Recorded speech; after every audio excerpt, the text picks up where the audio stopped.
ফরিদপুর ৪ আসনের MP Mujibur Rahman Nixon Chowdhury নির্বাচনী আচরণবিধি লঙ্ঘন করেছেন।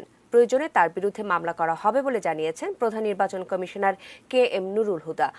আগারগাঁওয়ে নির্বাচন ভবনে সাংবাদিকদের প্রশ্নের জবাবে একথা বলেন তিনি। এ নিয়ে রিপোর্ট করেছেন মাহফুজা মুসলেহি। ঢাকা ৫ আসনের আসন্ন নির্বাচনকে ঘিরে নানা আশঙ্কা বিএনপির।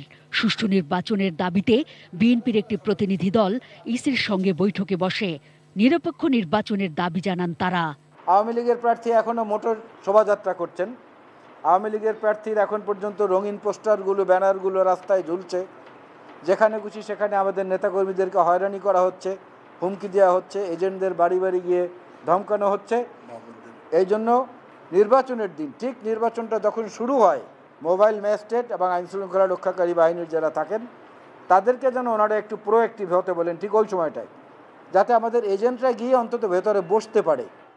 অন্যদিকে ফরিদপুরের চরভদ্রাসন উপজেলা পরিষদের চেয়ারম্যান পদে উপনির্বাচনকে কেন্দ্র করে স্থানীয় প্রশাসনের উদ্দেশ্যে এমপি নিক্সন চৌধুরীর হুঁশিয়ারি প্রসঙ্গে প্রধান নির্বাচন কমিশনার বলেন, আচরণবিধি লঙ্ঘনের অভিযোগে প্রয়োজনে তার বিরুদ্ধে মামলা হবে।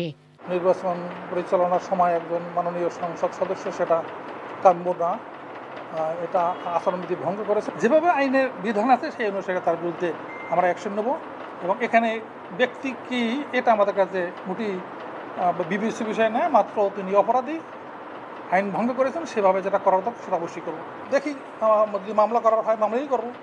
এদিকে জাতীয় পরিচয়পত্র জালিয়াতির সঙ্গে যুক্ত ইসির লালমনিরহাটের 2 ডাটা এন্ট্রি অপারেটরকে গ্রেফতার করা হয়েছে জানিয়ে জাতীয় পরিচয়পত্র নিবন্ধন অনুবিভাগের মহাপরিচালক ব্রিগেডিয়ার জেনারেল মোহাম্মদ সাইদুল ইসলাম জানান, এ চক্রের কাউকে ছাড় দেয়া হবে না।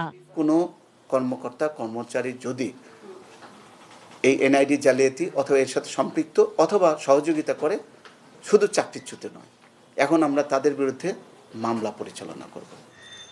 Mahfuza Muslehi, ATN news, Dhaka.